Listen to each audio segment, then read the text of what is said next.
à la puissance 2 plus la combinaison de 3 parmi 4, ça va donner 4. Alors, c'est 3, c'est bien 4. A à la puissance 4 moins 3, c'est 1. Fois B à la puissance 3. Plus la combinaison de 4 parmi 4, ça fait 1. Et A à la puissance 4 moins 4, ça fait A à la puissance 0, c'est 1. Et donc il nous reste B à la puissance 4. Et donc on a simplement l'égalité A plus B à la puissance 4 égale à A à la puissance 4 plus 4A à la puissance 3B plus 6A carré B carré plus 4AB cube plus B à la puissance 4. Donc on voit que les puissances de A vont en diminuant. 4, 3, 2, 1 et là 0. Et que les puissances de B vont en augmentant. Là on a B à la puissance 0, B à la puissance 1, 2, 3 et 4.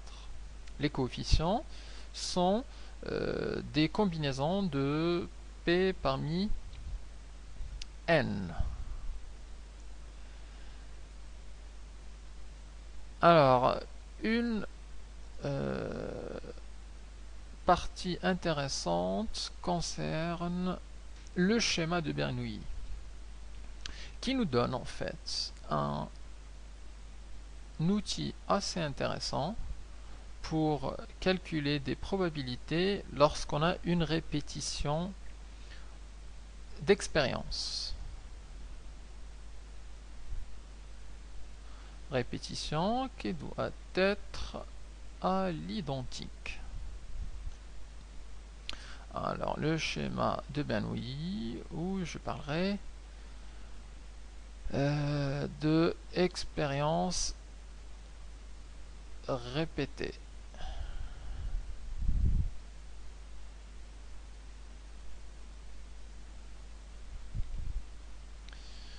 Alors, si on répète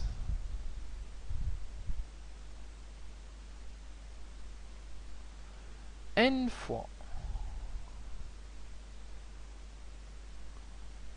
une expérience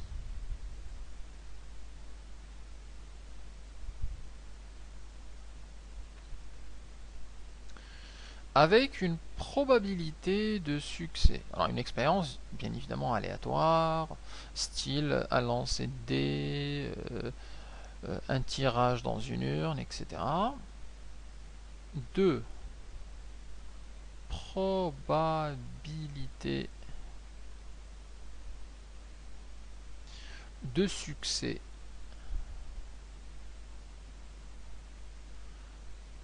P. Donc on a une répétition n fois, on a une probabilité de succès P. Alors, il faut la répéter d'une certaine manière, c'est de manière à ce que les répétitions soient les répétitions soient indépendantes les unes des autres.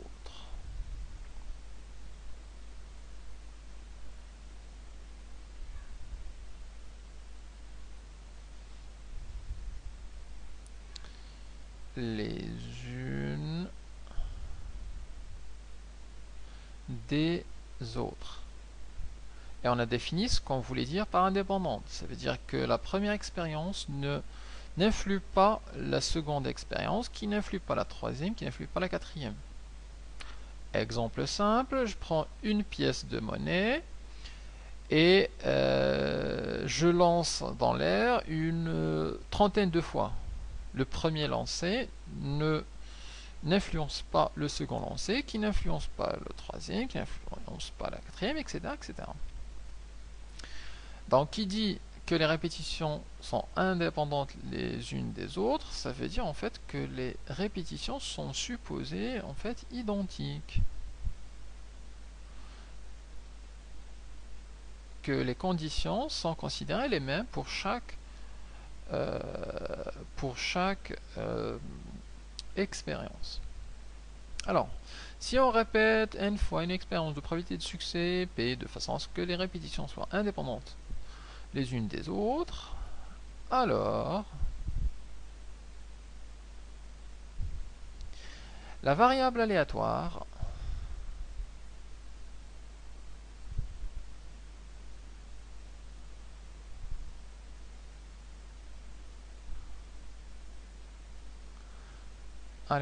x qui correspond au nombre de succès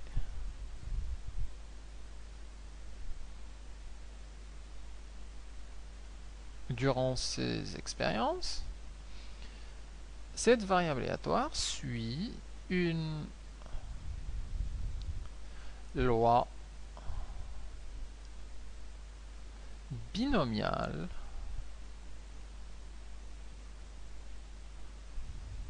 de paramètres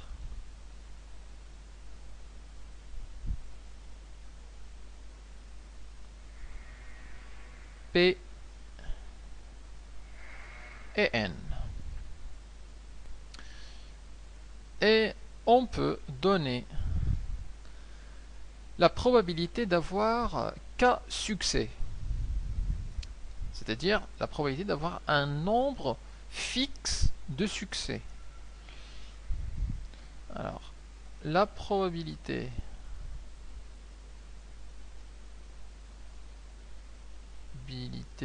d'avoir K succès, donc au lieu du K, on peut mettre 5, 2, d'avoir 5 succès, d'avoir 2 succès. Alors cette probabilité-là peut être calculée avec la formule P de x. On note ça, P de x égale à K, c'est-à-dire x étant le nombre de succès, donc le nombre de succès égale à K, c'est égal à la combinaison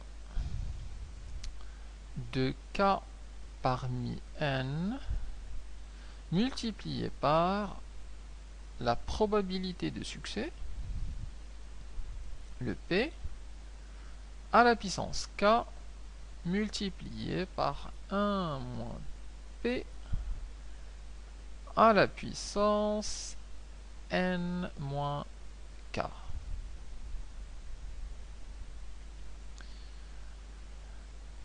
Donc c'est la formule qui nous permet de calculer,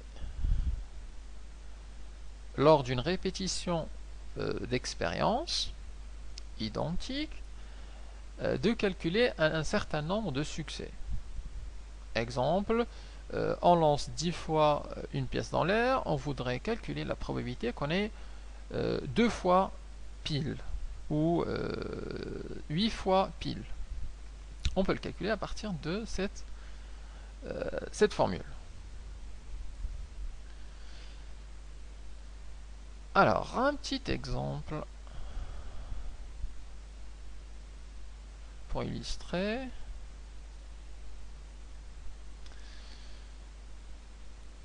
Alors, on va lancer un dé non pipé 10 fois.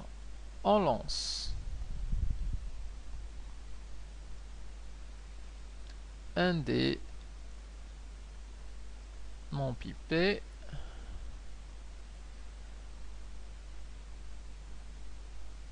dix fois. On étudie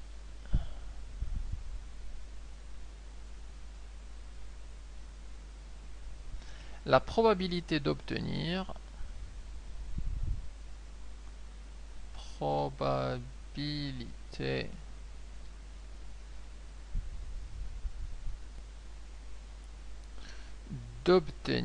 un 6. Donc c'est un dé normal, 1, 2, 3 jusqu'à 6. Et le succès, ça correspond à obtenir le plus grand chiffre, donc c'est 6. Ça correspond au succès d'une seule expérience. Alors, la probabilité du succès, donc, est assez claire, puisqu'on a un seul 6 sur un dé, on a 6 faces. Donc, la probabilité du succès, nombre favorable sur le nombre total des cas, donc ça fait un sixième. on a une probabilité d'un sixième d'avoir un 6 lorsqu'on lance un dé. Alors l'expérience qu'on a faite, nous, c'est de lancer le dé pipé, non pipé 10 fois. Et la question est calculer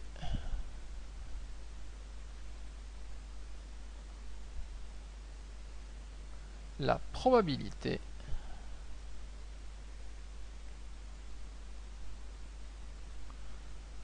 d'obtenir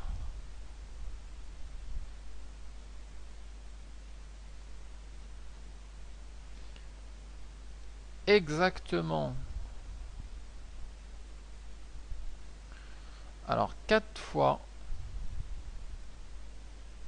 le succès, c'est-à-dire 4 fois 6.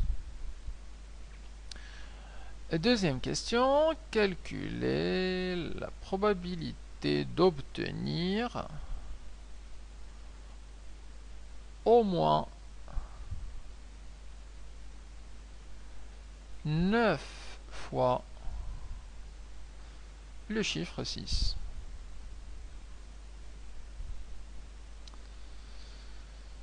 Alors, d'abord la première, la probabilité d'obtenir exactement 4 fois 6.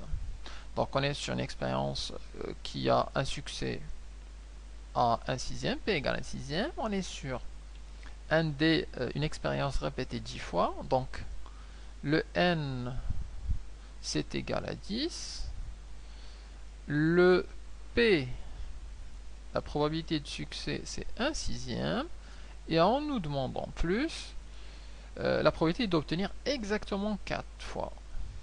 Donc ça veut dire que le cas qu'on cherche, c'est égal à 4.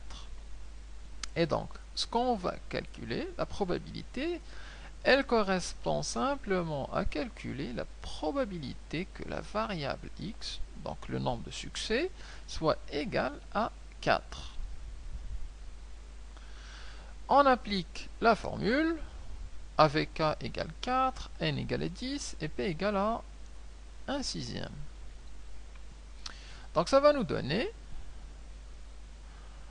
la combinaison de 4 parmi 10 multiplié par P, la probabilité de succès, donc le 1 sixième, à la puissance K, le K étant 4, multiplié ensuite par 1 moins 1 sixième, à la puissance N moins K, donc 10 moins 4. Alors la combinaison de 4 parmi 10, on va calculer ça. 10 CR 4, ça fait 210. Alors ça fait 210 fois 1 sixième à la puissance 4, ça fait 1 sur 6 à la puissance 4. À la puissance 4 c'est 1. 1 moins 1 sixième, ça fait à l'intérieur 5 sixièmes. À la puissance 10 moins 6, 10 moins 4, ça fait 6. Alors on peut écrire ça comme étant 210. Alors en numérateur on aura du 210 fois 5 à la puissance 6 divisé par, au dénominateur, on a du 6 à la puissance 4 multiplié par 6 à la puissance 6. Donc ça nous fait du 6 à la puissance 10. 4 plus 6. Et on peut calculer ça.